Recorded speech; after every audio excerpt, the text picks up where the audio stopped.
Hi, welcome to our channel where we share the most intriguing stories. At midnight, by a crackling fire in the Colorado wilds, two war vets toast old times, unaware that a war is brewing. When a ruthless HOA tries to claim a private lake that's been in one family for generations, one man stands his ground. What follows is a battle of borders, truth, and grit. I always say there's no better sound than a campfire crackling against the silence of Colorado Highland nights. That and the satisfying plunk of a baited hook dropping into still lake water. My ranch stretches across 320 acres of God's country, pines, ridgelines, and my private lake, tucked away in the southeastern basin of the property. I've fished that lake since I was a boy. My granddad dug the first pier by hand in the 40s. Now it's got a solid dock, a gravel trail, a covered fire ring, and motion-activated cameras watching every inch. I call it my therapy zone. That particular evening, I rolled up in my old F-350 with my buddy Brendan riding shotgun.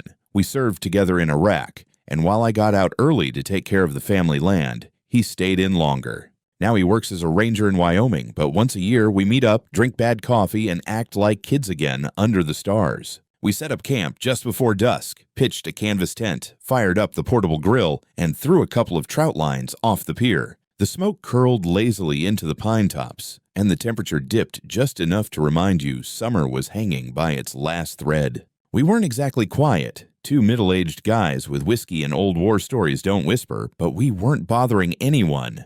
The closest house was a good half-mile upslope across the ravine, where that new HOA neighborhood, Summit Shore Preserve, had mushroomed up 3 years ago. Fancy glass mansions with solar roofs, outdoor yoga decks, and people who thought rural meant weekend wine tasting with a lake view. I'd met a few of them in passing, mostly fine except for their president, Karen Reed. She had that permagrin of someone who says namaste right before suing you over a mailbox color. Around midnight, Brendan was poking the fire and trying to convince me aliens lived under the Rockies when I noticed the security feed buzz on my phone.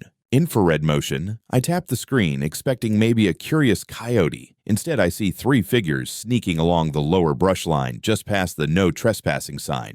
One woman, blonde, bob haircut, clipboard in hand. Two others, both in those stupid matching HOA windbreakers like they were on some sort of suburban recon mission. Uh-oh, I said, turning the phone to Brendan. Who the hell does a clipboard patrol at midnight? They were taking pictures of us, the fire, the pier, even the damn truck license plate. Then they scurried back the way they came, disappearing through the thicket toward the HOA's boundary. We didn't chase. We didn't yell. I just made sure the footage was backed up, cracked another beer, and muttered something about HOA Karens not surviving 5 minutes in a tent without Wi-Fi. At sunrise, I was frying bacon on the camp stove when I heard tires crunching on gravel. I looked up and saw two sheriff's deputies walking in from the road, one older, one young, both with that morning coffee determination in their step. "Morning," I called out, flipping the bacon like it was a Saturday picnic. "Sir, are you the property owner here?" the older deputy asked. "Yes, sir. Lars Godwin. This is my land. Been in the family since the 1880s.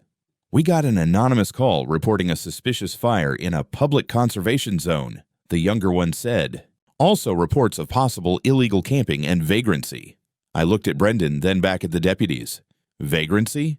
On my own damn land? Do you have proof of ownership, sir? I handed them a laminated property map from my truck, complete with highlighted borders, county stamps, and parcel numbers. Then I opened the app and showed them the camera footage, specifically the moment Karen Reed and her two stooges crept across the perimeter line like they were hunting Bigfoot with clipboards. The older deputy squinted at the video, then chuckled. "That's Reed from Summit Shore, right? Bingo." The younger one flipped through the map. "This lake's not public?" "Never was. Not listed in the Federal Water Access Database. Fully deeded. And those signs along the perimeter don't say optional." They nodded, exchanged glances, and the older one said, "Well, Mr. Godwin, we apologize for the disturbance. Everything looks in order. Enjoy your morning." I offered them some bacon because why not? But they declined with a smile and walked back toward their cruiser. Brendan whistled low as they drove off. "Karen's gonna love that." "Karen's already scheming," I muttered, packing up the map. This was just the first pebble.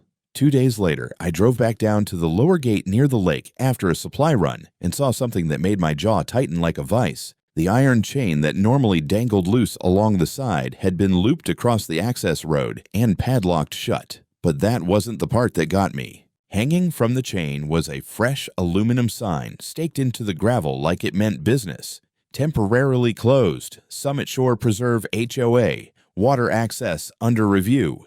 I stared at it for a solid minute, then slowly reversed the truck and parked, just off the road. I stepped out, walked to the chain, and scanned the area. No HOA crew in sight. Then I pulled out my phone and started filming. Date, time, GPS coordinates, the whole 9 yards. I circled the sign, narrated what I saw, and zoomed in on the padlock for good measure. That's when I noticed a plastic HOA tag zip-tied to the latch, like this was their equipment now, their trail, their lake, except it wasn't.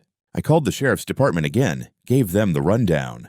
The dispatcher sounded irritated just hearing the words Summit Shore Preserve, said they'd make a note, but unless I had been personally blocked or threatened, it was technically a civil matter. If I removed the lock and gate myself, it could go sideways unless I had a court order or documentation showing active harm. I had documentation, all right, but what I needed was leverage. Back at the ranch house, I found something even better waiting in my mailbox. Among the feed catalogs and tax flyers was an envelope stamped with the HOA's gold logo like it was Buckingham Palace correspondence. Inside, a formal invitation to attend a community emergency session in 3 days. Subject, environmental and safety concerns related to unauthorized use of shared waterscape. That's how they worded it. Shared waterscape. There it was. They weren't just trying to shame me. They were laying groundwork to reframe my lake as shared property. Never mind the fact that it wasn't legally theirs and never had been. The language was precise, lawyer-crafted. They called it a visually communal amenity, implying that because people could see it from their deck, they had a stake in how it was used. I nearly crushed the letter in my hand. Later that day, I took a drive past Summit Shore's front gate and saw laminated flyers tacked to community bulletin boards and mail posts. Each one was titled, Protecting Our Water, Ensuring Responsible Use of Community-Adjacent Ecosystems. It featured a picture of my pier, zoomed in from a distance, clearly taken during our campout. Beneath it, bulleted claims. Unregulated fire activity at the shoreline, overnight occupation without board awareness, potential use of shared aquatic habitat for private commercial gain. Commercial gain? I didn't charge a soul to fish that lake. I barely let my cousins pitch tents out there, and I sure as hell wasn't turning it into a damn glamping retreat. But the insinuation was clear. They wanted neighbors to believe I was monetizing a natural asset they had some vague claim to. I called Brendan that night. They locked your road, he asked, incredulous. Like with a padlock. That's criminal trespass. They call it a precaution. Jesus. You still got that body cam set up from the Forest Service? He laughed. You want a kit? No, I said. I want backup. For the next 2 days, I documented everything. Remeasured the boundary line with GPS. Pulled copies of the plat map, the mineral rights lease, the old 1952 water use statement my grandfather filed that declared the lake a private reservoir for livestock irrigation.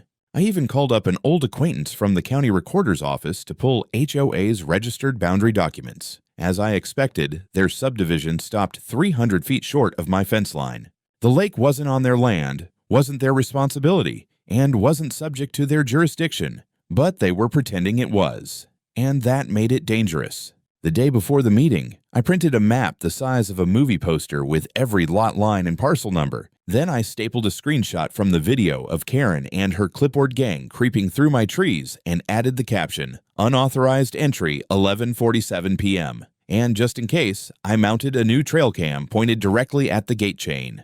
If they wanted a war over optics, I had gear, and unlike them, I had facts. I pulled up to the Summit Shore Preserve Community Hall just before 6. It was a glass and stone monstrosity meant to resemble some kind of sustainable lodge, but it looked more like a tech startup threw up in the forest. The HOA had clearly spared no expense. Recycled wood beams, touchscreen sign-in kiosk, and an awkwardly modern chandelier made of repurposed bicycle chains. I parked just outside the HOA boundary, wheeled my poster tube over my shoulder, and walked in like I'd been invited to my own trial. Inside, there were already at least 30 people milling around, sipping compostable cups of herbal tea and murmuring with the anxious energy of people expecting a scandal. At the front of the room, there stood Karen Reed, blonde helmet of hair, soft green cardigan, and the smug smile of someone who thought they'd won before the whistle blew. Flanking her were two board members, one of whom I recognized as the same guy who'd scowled at me from the bushes during their little midnight nature walk. Karen raised her hand like a schoolteacher. Thank you, everyone, for coming. As you know, recent events have raised serious questions about access, safety, and ecological stewardship regarding the lakeside perimeter. It's not your lake, I said loud and clear. Heads turned, murmurs rippled. Karen blinked and then smiled wider like I was an adorable interruption. Mr. Godwin, she cooed. As I said in the letter, this is a community dialogue. Then let's have one. I unrolled the map onto the front table and pinned it down with 2 copies of the county parcel records. This is my property, legally. Surveyed, deeded, recorded. The lake, the dock, the trees. Every inch of it has been in my family since before Colorado became a state. Karen gave a tight smile. Of course, we recognize historical usage, but the visual and environmental impact of your activities is... I cut her off. The impact? You mean camping on my own land? Lighting a regulated fire in a designated fire ring, surrounded by gravel 20 feet from the waterline? While your so-called officers trespassed onto private land in the middle of the night to take unauthorized photos? The man next to her, probably the HOA's VP, spoke up. We received multiple complaints, Mr. Godwin. People were concerned. There was smoke, lights, activity. From half a mile away, I said. Through binoculars, I assume. Karen tried again. The community voted to form a task force to evaluate potential shared use models for the lakefront area. There is no shared use. That lake is not on your land. It never was. And padlocking my road? That's criminal interference. You want to talk about stewardship? Start by learning to read a boundary map. A few voices in the room started murmuring in my favor. A man in the back asked, "Wait, so the lake's not even part of Summit Shore?" Karen's smile faltered. It visually anchors the eastern vista of our development. That carries weight in land use conversations. That carries 0 weight in court, I said. I've already filed a statement with the sheriff, and if I find one more lock, one more fake sign, or one more HOA volunteer on my side of the fence, I'm filing charges. The room went quiet. Karen stared at me, her face tightening in a way that betrayed real panic for the first time. She leaned in slightly. You're being combative, Mr. Godwin. Lady, you brought the fight. I packed up the map, turned, and left without another word. No applause, no outrage. Just silence. And silence was good. Silence meant the spell was breaking. The next morning, I drove down to the lake trail to check the cameras and see if anything had been tampered with. The chain was still hanging there, unlocked now, but the sign had been yanked. Instead, nailed into the fence post was a handwritten note in permanent marker. Enjoy your toxic runoff lake, redneck.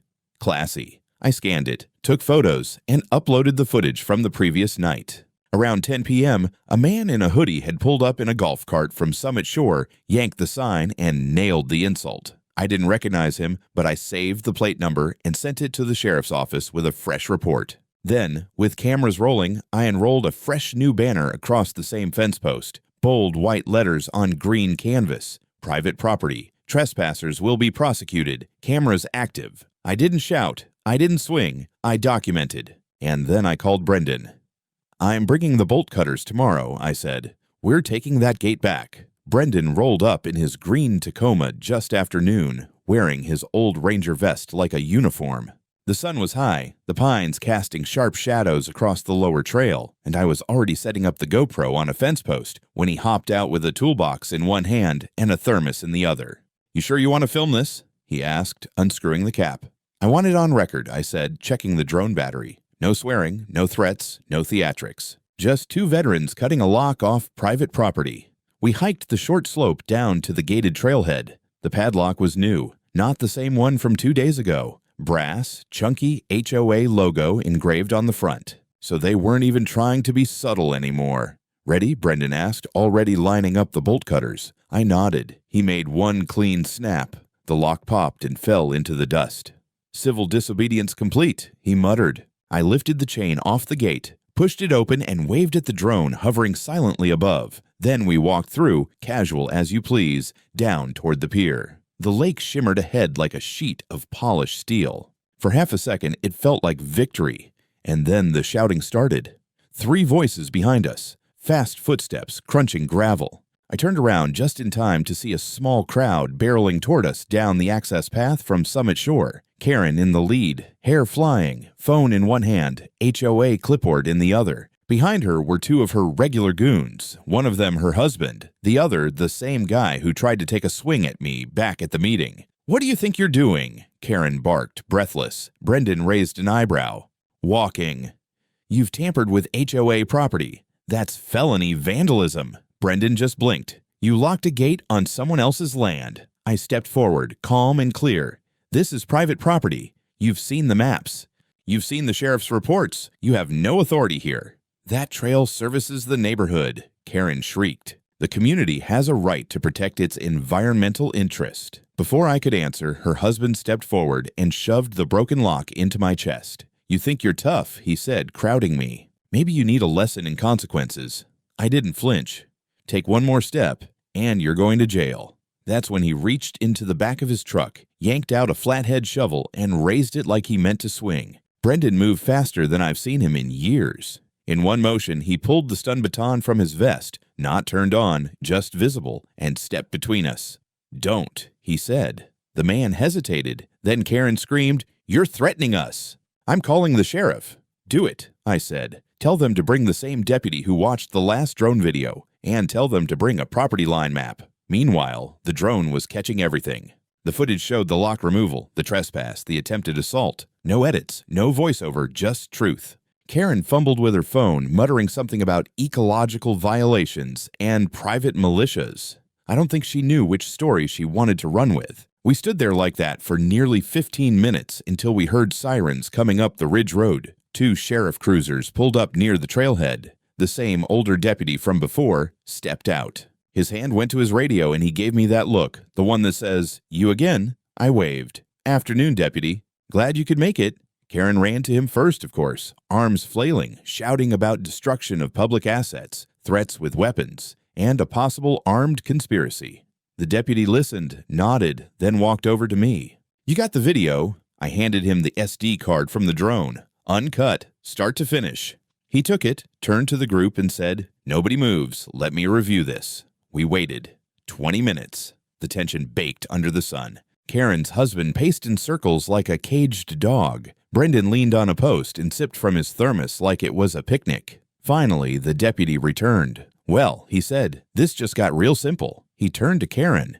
"You and your associates were clearly on private property. The signage was visible. The trail you blocked isn't HOA jurisdiction. And your husband," he pointed, "raised a weapon. That's assault." Karen gasped. But he... The deputy handed her a folded paper. "You're receiving a formal citation for obstruction and unauthorized restriction of land access. You'll appear in county court next month. If you fail to show, we'll issue a warrant." Her husband stepped forward to protest, but another officer raised a hand. "Sir, I recommend you don't escalate." Karen turned beet red. Her lip trembled. For the first time, she didn't speak. Just glared at me with a hatred I've only ever seen in combat zones, when the other side realizes you're not bluffing. "Let's go, Brendan," I said. We walked back to the truck, leaving the chain and lock in the deputy's hands. The last thing I heard was Karen yelling, "This isn't over," into the pine breeze. 2 weeks went by without a word. No new locks, no flyers, no Karen sightings through the pines. I almost believed for one foolish second that she'd backed off. Maybe the citation had knocked the wind out of her sails. Maybe the sheriff's video had done what logic never could. But then a certified envelope arrived, hand-delivered by a guy in a suit who didn't say a word before driving off in a Tesla with HOA plates. Inside was a formal civil lawsuit notice filed by Summit Shore Preserve HOA. They were suing me for $85,000. I read the claim line by line. Allegations included intentional degradation of community value, unauthorized use of visually communal landscapes, and, my personal favorite, reckless endangerment of aesthetic harmony. They were actually trying to sue me for camping near my own lake. I laughed at first. I truly did. But the weight of it settled fast. This wasn't a tantrum, this was strategy. They wanted a paper trail, something that could sit in county court records with my name attached, a way to turn a neighbor dispute into a legal club. But I wasn't going to play defense. I called a friend, Elaine Margate, an attorney up in Durango I'd worked with when my father passed, and we'd had to secure the ranch boundaries for probate. Sharp as broken glass and just as unforgiving. I sent her the complaint, then sat on my porch while she read. Her first words were, "They just handed you their throat." She wasn't wrong. We filed a counterclaim for $375,000. Damages included defamation, trespass, false police reporting, interference with the use of private property, and attempted assault, backed by drone footage, police citations, GPS-verified parcel data, and authenticated historical records going back to 1928. And we weren't subtle about it. I made sure the HOA board was properly served on HOA letterhead by an off-duty sheriff. Karen's face, I was told, turned pale as ash. Then came the storm. 2 days after the countersuit was filed, I started getting emails from a new address, legalcompliance@summitshore.org. The first claimed I'd misrepresented the purpose of the water body by failing to register it as a communal amenity. The second accused me of exclusionary use of naturally shared visual resources. The third incredibly argued that by building a pier without community design review, I had violated a covenant of eco-integrity guidelines. All three were unsigned. All three had Karen's style all over them. I didn't respond. Instead, I doubled down. I had Brendan help me install new 4K trail cams on every approach to the lakefront, low to the ground, motion activated, night vision enabled. I contacted a local surveyor to mark every boundary in bold orange paint with steel rods hammered deep. I installed fresh, private property, no trespassing, surveillance in use, signs every 50 feet. I even flew the drone nightly, capturing images of every house facing the lake, documenting, just in case, any instance of spying, lights, or foot traffic. And finally, I mailed a formal cease and desist letter to Summit Shore Preserve HOA, signed and notarized, warning that any future entry onto my land or attempt to obstruct access would be met with legal prosecution and claims for maximum damages. I didn't hear back for a few days. Then a neighbor, one of the quiet ones from the edge of the HOA line, drove up my driveway in a rusted Jeep and handed me something. A copy of a Summit Shore newsletter slipped under his door. Inside was an official update that read, "We are currently facing a legal attack by an adjacent landholder who is actively threatening the preservation of our community's visual harmony. We urge residents to remain strong and unified in the face of hostility." They were rallying their people, but I had something better than a mob. I had evidence, and the courtroom was next. Court hearings in our county aren't like in the movies. There's no grand oak-paneled chamber, no echoing gasps from a crowd, just a dry little courtroom on the third floor of the government building in Alamosa with flickering fluorescent lights and a clerk who always seems one sigh away from quitting.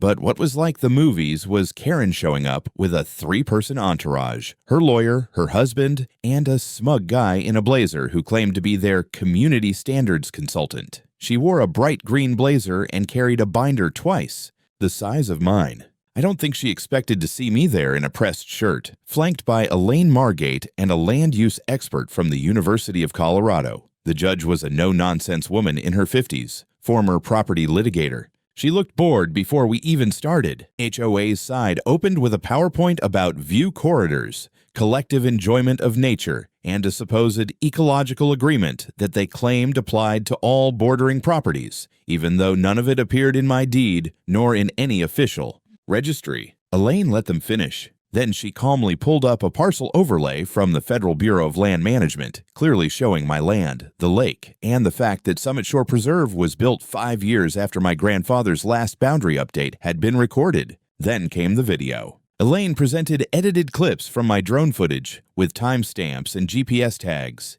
HOA members walking across my posted property line. Karen photographing my camp without permission. Her husband raising a shovel in direct confrontation. The sheriff's incident reports were printed, highlighted, and entered into evidence. Karen looked like she was trying not to choke. But the real nail came from the land use expert. He explained that the lake, shallow, seasonal, and technically without a defined inlet or outlet, was not legally considered a navigable public water body and therefore not subject to any shared use laws in Colorado unless explicitly designated, which it wasn't. Then Elaine handed the judge copies of my property tax records going back 15 years, historical photographs showing my grandfather fishing off the same shoreline in 1947, and perhaps most damning, Karen's own HOA promotional flyer that referred to the lake as a scenic backdrop, not part of HOA management. When the judge recessed for lunch, I caught Karen in the hallway, whispering to her lawyer, visibly pale. Her husband paced. The consultant looked like he was trying to disappear into his phone. After lunch, the judge came back with her ruling, calm, clipped, and devastating. She declared the HOA's original claim baseless, citing no standing jurisdiction, no legal encumbrance, and no credible evidence of harm. She ordered them to pay all legal fees related to their suit and defense. Then she turned to our counterclaim. Elaine stood and requested a formal hearing to determine financial damages for trespass, harassment, and attempted defamation. The judge agreed, setting a full trial date for 3 weeks later and allowing us to subpoena HOA meeting records, emails, and internal communications relevant to the lake incident. Karen tried to object, but the judge silenced her. "You initiated this legal action, Mrs. Reed. If you're unhappy with the process, you should have stayed out of court." We walked out of that building with momentum behind us. Elaine was already drafting the subpoena requests by the time we reached her car. That night, I sat by the fire pit near the lake with a beer in hand, watching the water reflect the stars. The gate was still closed, my camera still rolling, but for the first time in weeks, the silence felt like mine again. The subpoenas landed like grenades. Karen and the HOA board tried to delay, of course, citing privacy, vague claims about member confidentiality, and one hilarious email where Karen claimed her files were accidentally deleted by a system update.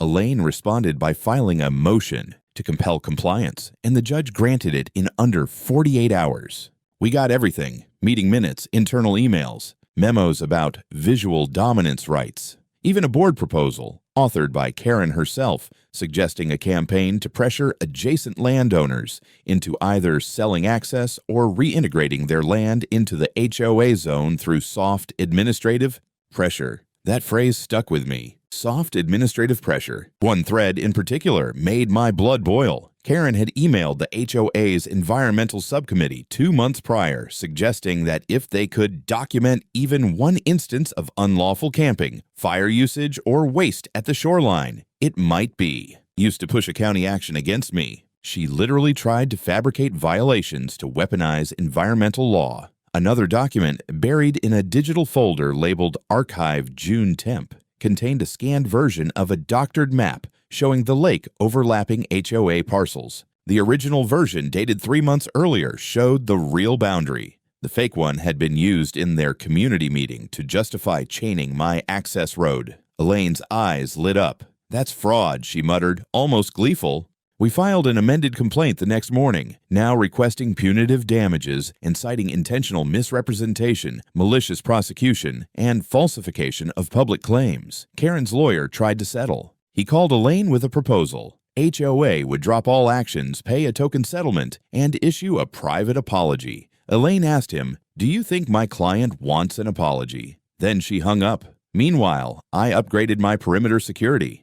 Motion-activated floodlights, wireless alarm sensors on the trail, and I installed a brand new steel gate at the lake access road, this time with biometric keypad entry. Anyone without my fingerprint or my authorization code wasn't getting through. Period. That same weekend, a truck with a landscaping trailer was caught on one of my cams attempting to reverse down my access trail. No logo, no markings. When the driver saw the locked gate and cameras, he just sat there for 5 minutes, then left. I sent the footage to Elaine. She sent it to the judge. The trial date approached like a slow-moving storm, and you could feel the tension in the air. HOA board members started avoiding me in town. Karen stopped showing up at their usual meetings. One neighbor said she was working remotely from her mountain house. Her husband put their place up for sale off-market, which told me they were panicking. I kept fishing, kept the camp ready, built a small pier extension with solar lights and a bench, invited a couple of veterans I served with to visit for the weekend, just regular guys with boots and memories, throwing lines and sharing beers. We didn't talk about the HOA.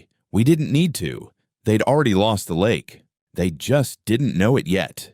The trial opened on a Tuesday morning with a packed gallery, not because anyone cared about HOA politics, but because word had spread that this was going to be a reckoning. Locals knew me. Some had worked on my land, hunted the outskirts, or brought their kids to fish the lake's edge back in the day. Others had long disliked the HOA's new money arrogance. The courtroom didn't take sides until Karen walked in. She wore gray this time, hair tied back, lips pursed like she was bracing for dental surgery. Her husband sat stiff beside her, and the consultant from before didn't even bother to show. Their new attorney looked half her age and twice as nervous. Elaine started with the drone video again. The judge had already seen it, but this time the jury did too. Crystal clear aerial footage of Karen and others marching past a private property and no trespassing sign, taking photos, chaining the gate, and arguing with me. The moment her husband raised the shovel drew a few audible gasps from the jury box. Then came the emails. One by one, Elaine walked the jury through HOA board communications, Karen's original suggestion to target me, the request for dirt on my usage of the lake, the manipulated map. Every slide, every document, timed to hit harder than the last. Karen tried to hide her discomfort, but when the forged map came up, highlighted against the original, her head dropped. Elaine's voice never rose. She just kept going, methodical and relentless. When it was our turn to testify, I stood, told my story simply, that I'd camped on my own land, on the same spot my father and grandfather had fished before me, that I never once charged anyone to use the lake, never violated fire restrictions, and never asked anyone to leave unless they crossed the boundary. The jury listened, and when Elaine showed them the county survey overlays and federal registry entries confirming my ownership and exclusion from any HOA charter, several heads nodded. Then it was Karen's turn. She didn't do well. Cross-examination revealed inconsistencies. She claimed she believed the lake was shared, but couldn't explain why HOA newsletters had referred to it as a scenic backdrop and not an amenity. She denied seeing the private property sign, but was shown a photo of her standing right next to it. Elaine, smiling politely, asked her, "Do you routinely ignore legal signage when it's inconvenient, or only when it involves lakes?" The courtroom laughed. The judge didn't object. By day 3, it was over. The jury came back in just under 2 hours. Their verdict? Full dismissal of all claims by the HOA, for $10,000 in compensatory and punitive damages awarded to me. Formal censure of Summit Shore Preserve HOA for coordinated harassment and abuse of process. Karen didn't look at me as the verdict was. Read. Her husband stood frozen, like his spine had locked in place. The judge thanked the jury, banged her gavel, and that was that. But as I walked out of that courtroom into the sunlight, something else happened. A man I didn't recognize, mid-60s, wide-brimmed hat, stopped me by the steps. Said he used to work for the county assessor's office. "Your granddad was a good man," he told me. "Glad to see someone still got some spine out here." I nodded, shook his hand, and kept walking. It was time to build something new. 3 days after the verdict, a for sale sign appeared in front of Karen's house. Not one of those clean, glossy HOA-approved ones either. This was a janky metal frame with a crooked banner that read, "Private listing, price reduced." I don't know if she hoped to quietly vanish or if the HOA had turned on her, but it was clear she was leaving. But I wasn't done. With the settlement money on the way, I hired 2 contractors, one to level the old dirt pull-in near the lake and pour a proper stone pad. The other, a friend of mine from the Army who now worked in timber framing, helped me raise a 1-room wooden cabin just 10 yards from the shoreline. Nothing fancy. No plumbing, just a stove, 4 bunks, a screen porch, and a flagpole out front. I called it the Coyote Camp. I ran wiring from my solar array and set up trail cameras with license plate readers at the only 2 trail entries still bordering HOA land. Not because I was paranoid, because I was practical. One visit from a sore loser could undo a lot of work. Meanwhile, Elaine sent me a box full of legal documents, court orders, rulings, and, most importantly, a certified copy of the judgment barring the HOA from any future claim to or governance over my lakefront access point. A permanent injunction. The next HOA meeting was quiet from what I heard. No agenda items related to ecological corridors or communal viewsheds. No speeches about access equity. And no Karen. Some of the residents started driving around the neighborhood to avoid passing my gate. I saw one guy in a golf cart pull a full U-turn after spotting my new private access, no HOA entry, trespassers will be prosecuted sign. Subtle? No. Effective? Absolutely. But the best part was what came next. I reached out to a veterans nonprofit I'd worked with years ago. Told them I had a new idea, seasonal weekend retreats, fishing, campfires, and a little bit of nothing for guys who needed it most. No fees, no publicity, just a phone call and a handshake. 2 weeks later, 4 vets showed up. One brought his teenage son. They pitched tents, grilled meat, and fished until dusk. One of them looked at the cabin and said, "You built this just for us." I told him, "I built it for anyone who's earned a quiet night without someone telling them where they can or can't be." That evening, we lit a fire in the pit, passed a bottle, and listened to the coyotes sing. I caught a glimpse of a drone blinking red up above, someone from the HOA trying to see what we were doing, no doubt. But I'd already registered the airspace for recreational restriction. I smiled, waved straight at it, and it zipped off like a guilty bug. That weekend, I didn't hear from Karen, didn't see a single board member, just the wind in the pines and the occasional splash of a fish jumping at twilight. This land had always been mine. Now no one could question it. Summer rolled into fall. The trees around the lake turned golden and crimson, and mist hung low over the water in the early mornings. It was the kind of silence that felt earned, not just peaceful, but deserved. I'd fought for it, and I'd won.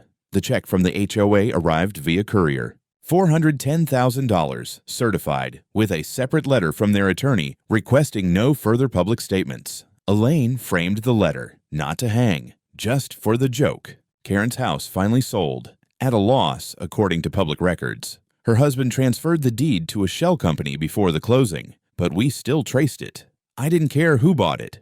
Whoever they weren't getting near my lake. A few weeks later, I got a call from the sheriff. He let me know, with a dry chuckle, that Karen had been formally indicted on charges of filing a false police report, falsifying legal maps, and obstruction of justice. Apparently, forging municipal documents and harassing non-members didn't sit well with the district attorney, especially after all the publicity. She turned herself in and was released on bail, but sentencing was expected before the year was out. She won't be running any more HOA meetings. As for the Summit Shore Preserve Board, they issued an amended charter stating that the HOA holds no authority, implied or actual, over adjacent non-member properties. A copy of that amendment now hangs inside the cabin, next to the fish chart, the Yay first patch of military unit stickers, and a laminated photo of the old family deed from 1889. On Veterans Day, we hosted a small gathering, 12 of us this time, some with wives or sons. No press, no officials,